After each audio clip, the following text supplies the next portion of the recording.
ආයතනයේ බාර දුන්නේ ඉතින් ඉක්මනින් මේ කරන්නේ එයාට බාර දුන්න දවස් 45යි. ඉතින් එතුමාගේ යුතුයකම හා වගකීම මැනවින් ඉස්තුන්ද කළා.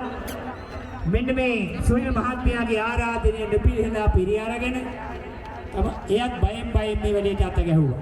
කොහොමුණක් කමක් නැහැ. පානදුර පුරවරය ආලෝකමත් කරන්නට සුනිල් මහත්මයා අධිතන් කරගත්තා. ඒ වගේම ඕනම අභියෝගයකට මුහුණ දෙන්න පුළුවන් ශක්තියක් ධෛර්යයක් තියෙන කෙනෙක් තමයි එතුමා. ඉතින් එතුමාගේ යුක්තිය සහ යුක්තිගරුක ක්‍රම නිසා තවත් යාළු පිරිසක් ඒක රාශි කරගත්තා.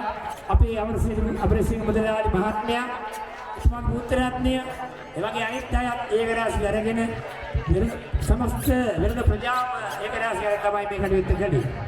ඉතින් අපි වැඩි විස්තර කතා කරන්න ඕනේ නැහැ. අප වෙනුවෙන් අද මේ ස්ථානයේ සැපත් වුණා. අපේ සත්ගුණවත් පරිත්‍යාගශීලී දාන බෙද කීපලක්ම අපේ ආරාධනය පිළි අරගෙන අපි ඒ අයට ආශිර්වාද ප්‍රාර්ථනා කරන්න මත්තේ. මගේ ආදරණීය කිවිඳුරි ඔබට මම ආරාධනා කරනවා මේ අවස්ථාවට සහ සම්බන්ධ වෙන්නට.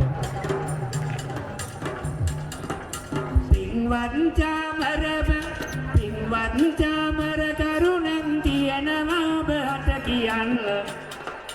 ඉන්නා මේ පිරිසට සතුටින් ඔබ රසවත් කරන්න. චාමර මගේ සොඳුරු පුතේ කරුණාවෙන් මේ ආන්න. මේ මයිකය සුරතටගෙන විරිදු ටිකක් දැන් කියන්න.